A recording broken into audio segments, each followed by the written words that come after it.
Alright, what's happening? It's been ages since I last filmed a video for this channel. That's actually not entirely true. I did film this video that you're about to see yesterday, but I had to redo the intro just for some blurry bullshit. So here we are again. But I wanted to give a bit of an explanation as to why there's been such a long lapse of content on this channel. So on top of having been traveling a lot over the last 7 or 8 months or however long it's been since the last video to this channel, I've been spending a lot less money on records and a lot more money feeding my other collection of stuff, which is actually what this video today is going to be about. Obviously, you may be able to tell from the title or whatever, oddities, antiques, taxidermy, that kind of stuff has been very much in the forefront over the past couple of years. And I've spoken about it in pieces briefly here on this channel before, just over the years, but I've never really given a detailed look into some of the other stuff that I hoard. But this collection is growing a lot faster now, and I figured it was worth jumping on here and showing off some of the highlights of this collection. But the reason that it took so long to get around to filming this video is that the lens that I film everything on this camera with, I broke it back in October when we were in Iceland, and I just got around to replacing it just a couple weeks ago. But a few days after I broke that lens in Iceland, I slipped and I tore the entirety of the inside of my meniscus on my left leg. So I just got surgery about 5 days ago to fix that. And I'm finally feeling okay to stand and walk around a bit. And luckily for me, I get the sweet kiss of Miss Vicodin to help me out, which has been fucking wonderful. The only other thing I wanted to mention here is that this video is going to contain a lot of taxidermy, which I know is certainly not everybody's thing, and I totally get it. I felt that it was worth mentioning that nothing that I have I wouldn't buy things that I knew were sourced unethically. A lot of the taxidermy that we own is older anyways, and it was bought secondhand. But again, I just felt like it was worth mentioning that as far as I know, everything here is, number one, it's owned legally, and number two, sourced ethically, died of natural causes, that kind of shit. I wouldn't want things in this collection that came from animals that died for that piece of taxidermy. No interest in that. That's obviously super shitty. I wouldn't do that, and you shouldn't either. All of that being said, let's get into it. And by the way, I've been posting a lot of this stuff to this collection on an Instagram page that I have called Step Into the Night, which I'll throw on screen right now. If you're interested in this kind of stuff, it would be worth following me there too. First, in this corner over here, this shelf is not long for this room. I've been heavy eyeing one of those old barrister bookcases, which I think the presentation is a lot better in one of those. This is just an IKEA bookshelf that has been painted black. So, I mean, it's probably reached its weight limit. But also, I want an old heavy-duty bookcase. So, this will be probably the next big change to this room. But we're going to start up here. This is Miss Hazel. I got her in Prague back in 2019, and this is a good example of something that could benefit from not being on top of this shelf. I think that she deserves a much nicer spot in the house because she's truly terrifying, but I love all of the details. She is hand-carved, hand-painted, very, very nice. You can tell all of the details on the hands. A beautiful piece of art, and she deserves a better spot than up here on top of this bookshelf in the corner of her room. But yeah, she's got her controller, she's got her broom. This is just not an ideal place to put her, but I love her anyway. Moving into the bookcase itself, the first thing I want to talk about is this antique dome with a pair of bob whites, a male and female bob white. I found this at an antique mall in Indianapolis called, I think it's Midland Arts and Antique Center or something like that. The price was good. I was really happy to see it. And I didn't want to leave without it. Another thing that I want to point out here is something that I've been really into lately, which is like funeral ephemera. So, you know, things that were given out the day of somebody's funeral. So I really like stuff like this. I like that it gives the details of where the person is buried, their name, their age. So this was Rosanna B. Moak, who died at 14 years old. But I like this specifically because it mentions the undertaker, it mentions the pallbearers' names. I like the poem that was on here. There's a part of this poem: "Heaven retaineth now our treasure, earth the lonely casket keeps, and the sunbeams love to linger where my sainted daughter sleeps." Very cool. Died December 2nd, 1889. Yeah, I really love it. These here are the ashes of a stranger, actually. Shelby got these from a Facebook Marketplace, and basically the story is that this came from this guy's daughter. I guess his name was Scott, and he was an abusive piece of shit. So she didn't want the ashes. So we're going to probably grind this down and find a nice old, like, ornate hourglass or something to put Scott in. Which, from what I understand, is probably better than he deserves. Big Toad. I love this guy here. Just a deformed fetal pig. His snout is grown into the roof of his mouth, which, as you can imagine, is not great for survival. But I really like this guy here. Moving down here is another one of my favorites. Probably my favorite in, like, the wet specimen collection. Wet specimens overall, it's kind of something that I've moved a bit away from because it's just they're really heavy and shelf space is super limited. So I've been more into like wall mounts and stuff lately. But this guy here is absolutely my favorite of the wet specimens. This is obviously a kangaroo. You can see the widow fucking whiskers and those sharp-ass kangaroo claws. If you don't know, kangaroos are born like the size of a jelly bean, and they crawl up into the pouch and continue to grow.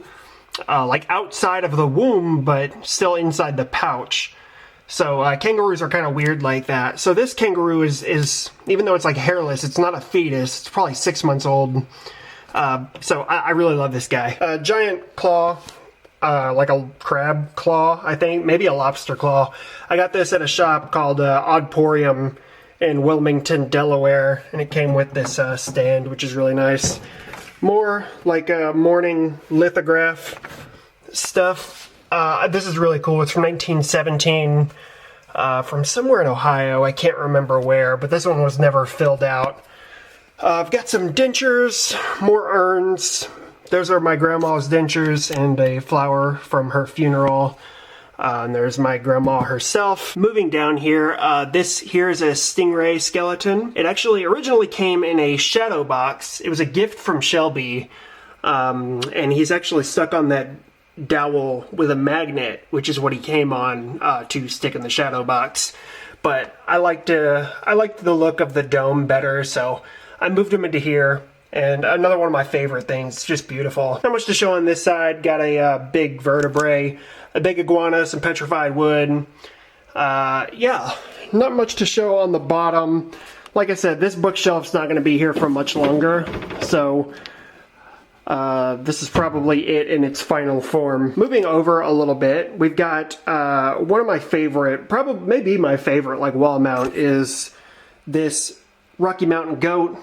I love these guys. I was lucky enough to see them in person, like in the wild, once. But I'd love to see them maybe a bit closer up, because I'd love to photograph these guys. But this was a Christmas gift from Shelby back in 2023. And he's pretty much been here ever since I got him. So I absolutely love it. Right under here is Lucy. This is the first human skull that I ever owned. And if you can't tell, this is the skull of a child. And I've figured that it is, the individual was anywhere from 6 to 9 years old. And that's just based on teeth that haven't erupted and some sutures that haven't sealed yet. So you kind of can't tell how big or small she is, but there is compared to my giant ass hand. But yeah, you get the idea. Next to Lucy, we've got a few more little adorable angels. This right here, I'm not going to show you all of the dolls or anything, but this one right here is especially fucking terrifying. We got her at an antique mall in Owego, New York, and we originally saw her and left her there because they were asking a little more than we wanted to spend. So we showed back up months later, and she was still there, so we brought her home. But yeah, something about those dead eyes. Behind her, we have a hooded crow. This is a European hooded crow. Moving down here, we just got this mummified lamb like 2 weeks ago, something like that. Absolutely darling. Don't know for sure where it's staying yet, but this is mummified, so like the whole skeleton is in there, which is cool. Moving over from there, we've got another one of my favorites. This is a Magellanic penguin.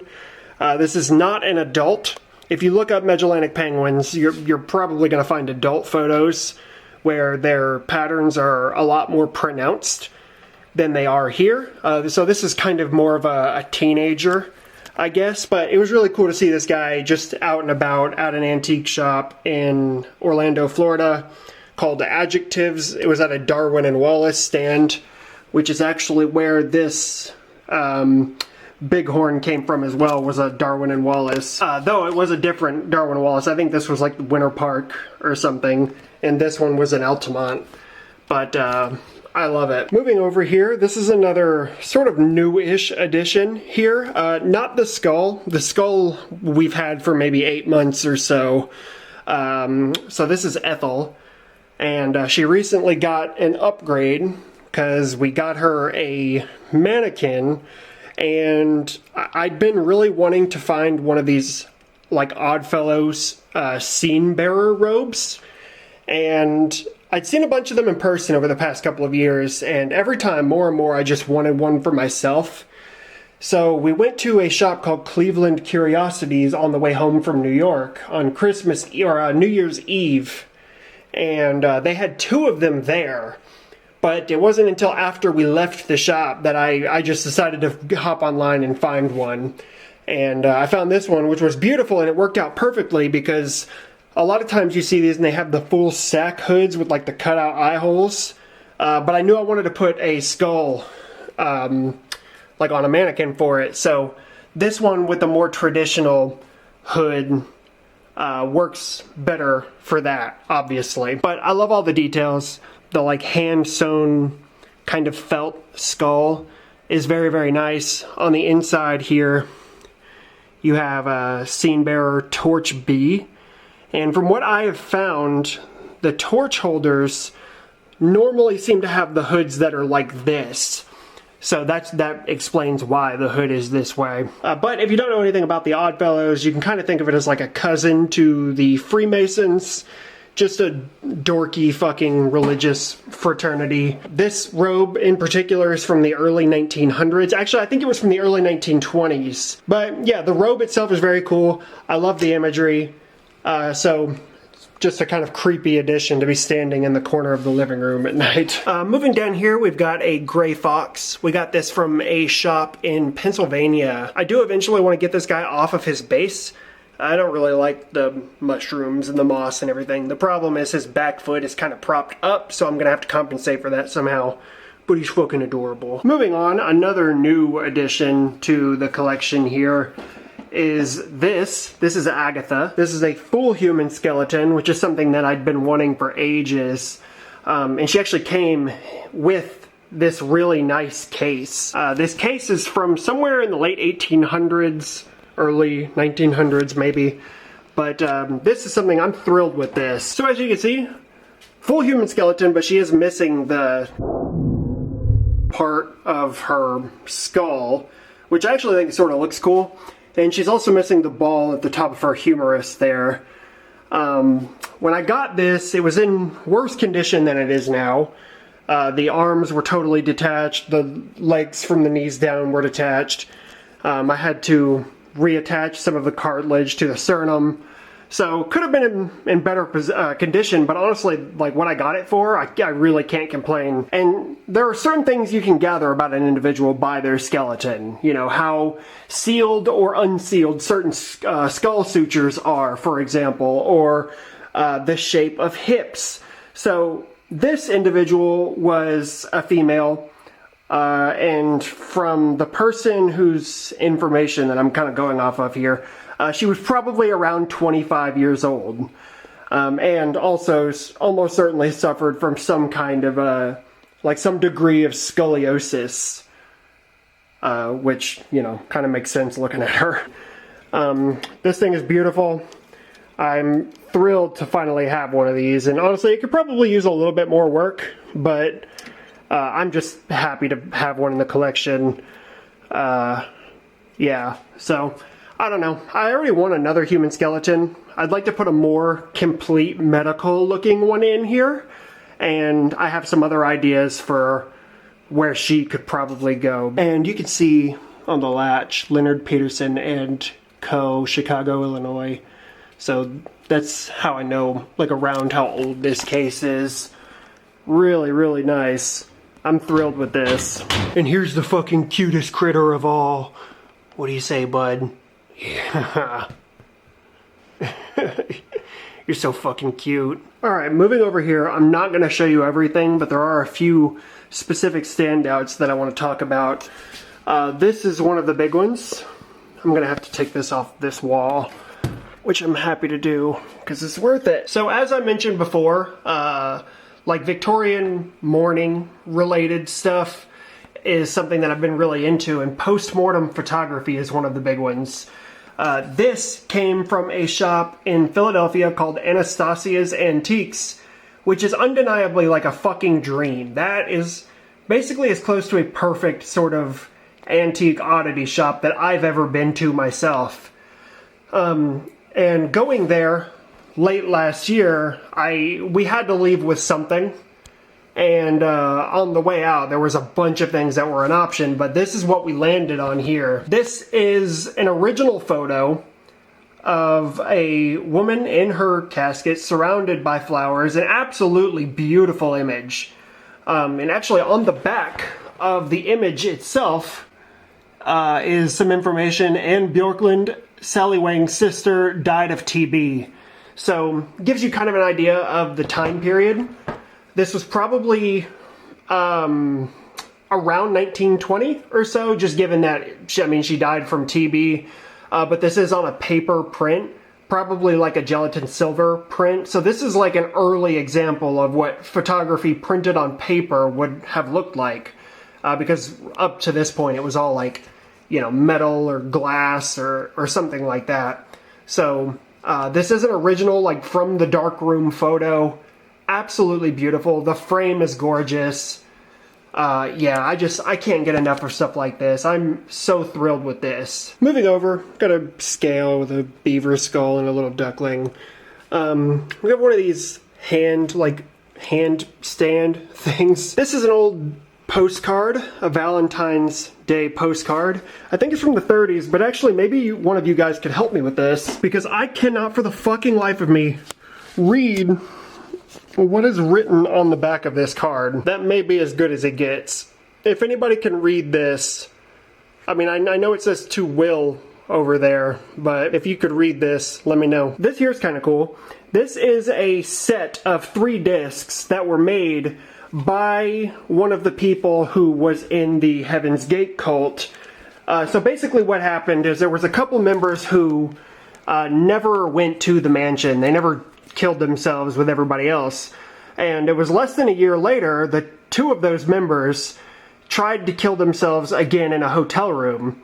And one of them died. The one that didn't, as far as I understand, kind of took it as a sign to promote Heaven's Gates, stay on Earth and spread the good word. Cemetery Gates, along with somebody else, is who compiled the sets and actually made like the DVD case and stuff. So like the DVD case, all of that stuff was made later, but the sets were actually, like the 3 discs were actually made by, what was his name? Chuck Humphrey. So these discs were made by him.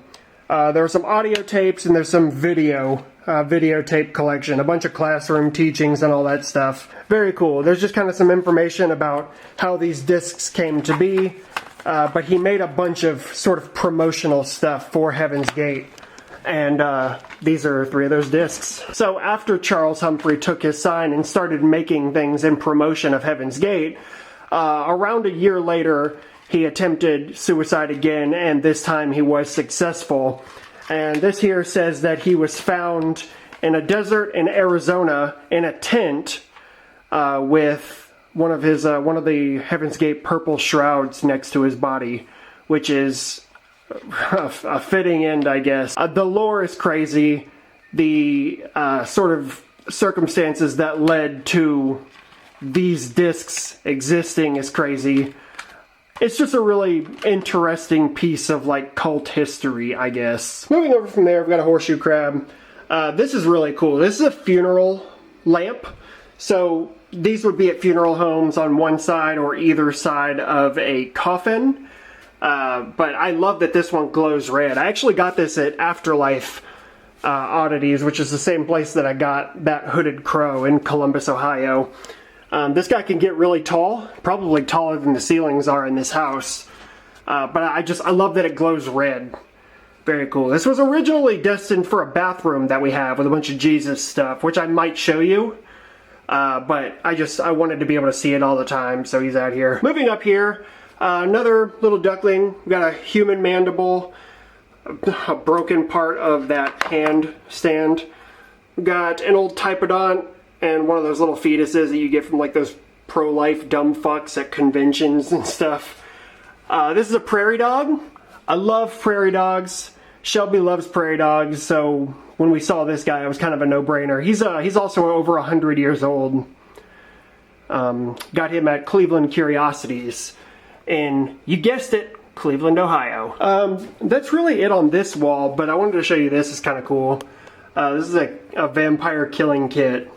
So, in case of emergency, break glass, and you've got a little hammer. But yeah, you got your hammer and your stakes, a Bible, a mirror, crucifix, garlic, all that good stuff. So, maybe one final sweep of the main living room here. Actually, here's another cool thing that I can show you. This here is something that we're looking for a frame for still. But I got this pretty recently. And what was cool about this is another post-mortem photograph. But this one was kind of extra lucky. So this is a photo of a baby, as you can tell, which, you know, like post-mortem infant photography is extra sort of spooky. And back in these days, you know, like this is likely the only photograph of this person. Like not everybody was getting photos done. It was an expensive process and not everybody could afford to do it. But, you know, sometimes people would splash out for funerals and stuff. So, like this baby, there's a good chance that this is the only photograph of this baby. And again, this is straight from a darkroom. But what's cool about this is that the photo studio is in Binghamton, New York, which we go to visit multiple times every year. It's where Shelby's family's from. We've spent the last 2 Christmases there. So just sort of an interesting like combination of things. But it's a beautiful photo. I love the cuckoo clock up top. I love that you can see she's got a little photo of Jesus in her coffin next to her. All sorts of nice little details here. Very cool. Moving on, the next thing that I wanted to show is this guy here. My crutches. This here is an oryx. I don't know if it's going to get better if I turn these lights on or if it'll get worse. My hall light doesn't work anymore, or the little landing light. That's good. This is an oryx. This motherfucker is huge. Probably like 5 feet tall. And I'm like from base to the top of his long ass horns is probably like 5 feet tall. My phone flashlight, yeah. So whoever designed this house, I don't know why the fuck they would do this. But honestly, it worked out because I don't think that this guy would have fit anywhere else. So he came from a shop in Philadelphia called In Times Boutique. It was a really good price. And he takes up a, you know, kind of nice spot. like I said, I don't think he would have fit anywhere else, so I'm happy to have him there. I'm not going to show you everything down here either. Motherfucker walking downstairs. So this whole room is going to get redone sooner rather than later, so you can kind of ignore the way all of this stuff looks now. This is where I keep like the records and all of that stuff. This is also where I've been like nesting ever since my leg was made to be gimpy. So the one I wanted to show you down here was this guy here. This is Black Phillip. This guy here was not originally black, he was dyed black, which you really can't tell unless you're looking in like specific hidden spots. But he was in the spot that Agatha, the full skeleton, is in now. But we gave him a prominent spot right over the fireplace.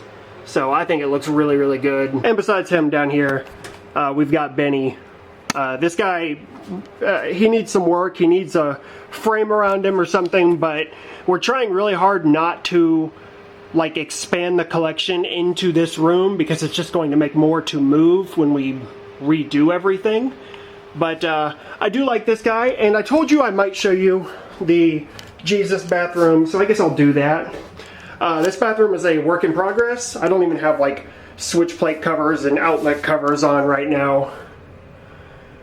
But you get the idea. We're just kind of collecting stuff as we go. Got laser eyes Jesus over there in the corner who watches over you.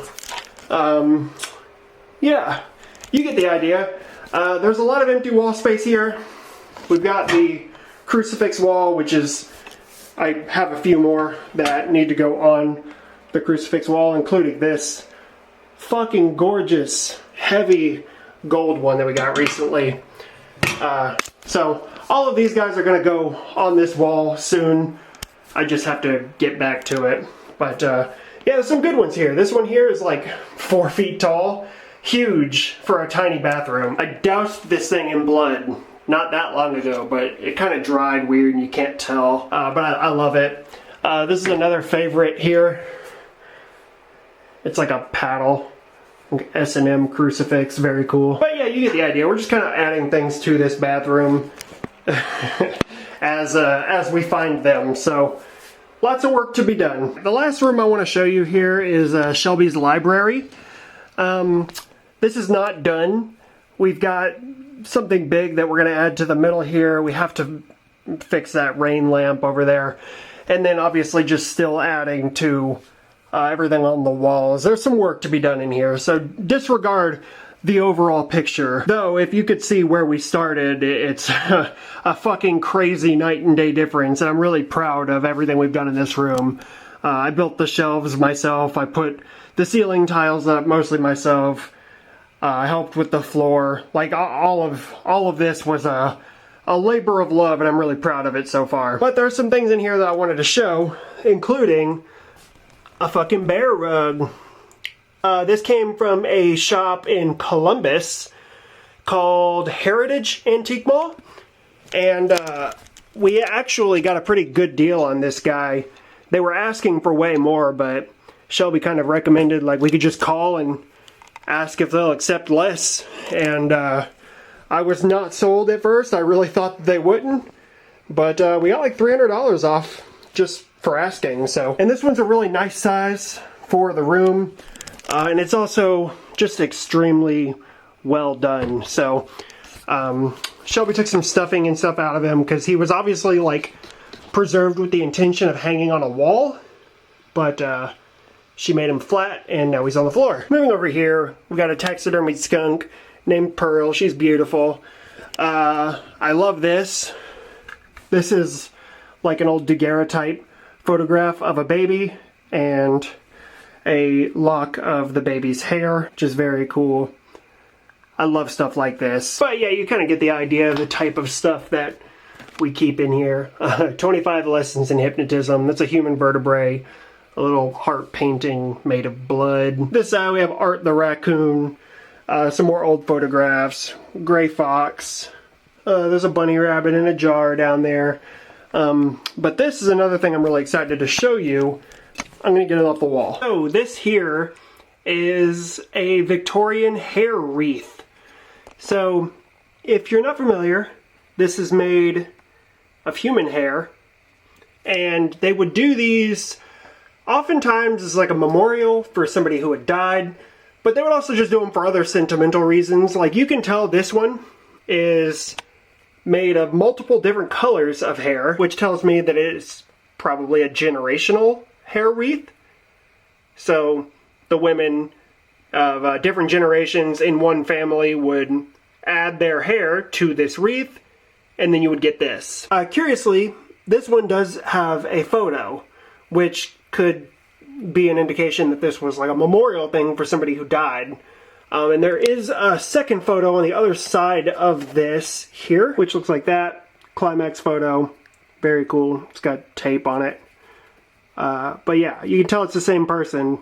It's just a different angle. But it really is incredible, like the level of craftsmanship and detail in these old hair wreaths. It's beautiful.